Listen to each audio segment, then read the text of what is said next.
Angelica Tonati is president of Italy's National Association of Builders, and she joined us now. It's great to have you on the programme again, Angelica. Now, we were hearing there from our reporter Giles Gibson about a kind of furlough scheme being needed for construction workers in these boiling conditions. Is there much support for that? First of all, thank you so much for having me back on the show. And I mean, on our side, absolutely. So steps have been made in the right direction. We have a national furlough scheme called Cassa Integrazione. And recently, furlough, let's say Cassa Integrazione, tied to excessive heat has now been separated from the standard furlough. So it's a step in the right direction. But of course, we believe as construction firms that more must be done.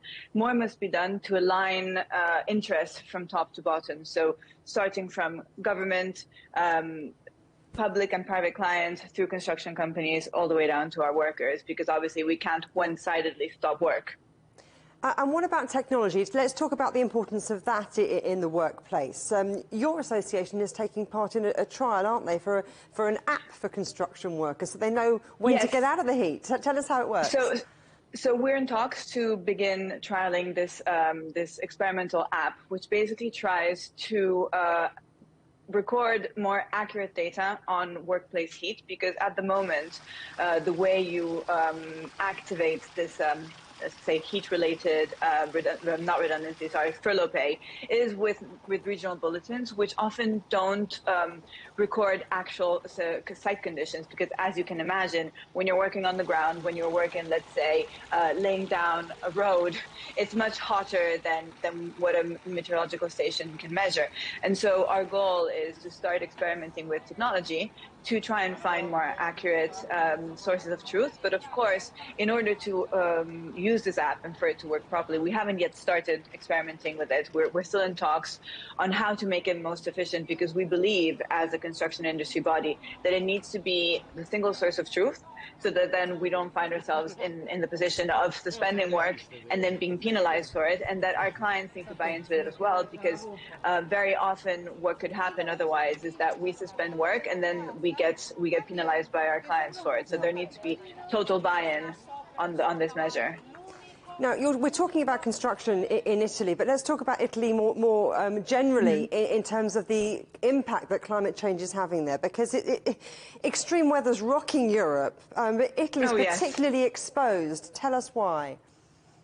Well, our territory has always been particularly fragile, and I think the past 2 to 3 years have shown how delicate our ecosystem is. We're exposed to extreme heat, as we've seen in the month of July, and you know, the very unfortunate deaths that have happened, which have sparked the debate that we're currently discussing. But also we've seen the exact opposite. We've seen extreme weather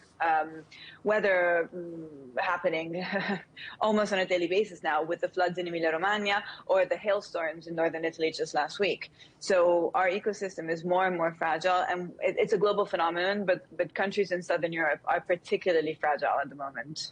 But there's this EU recovery fund, 2.5 billion euros worth, to deal with it, to deal with land instability in Italy in particular. So what's the hold-up in allocating that, and how would you like to see it spent?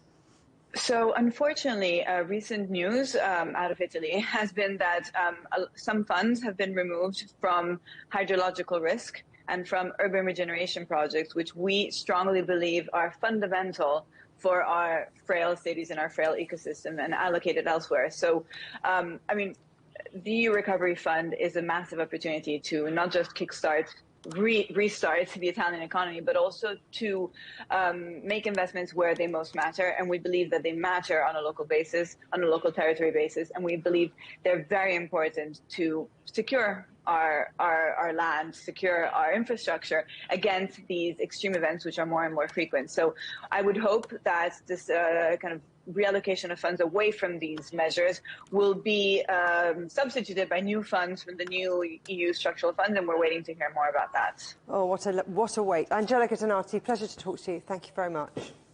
Thank you for having me.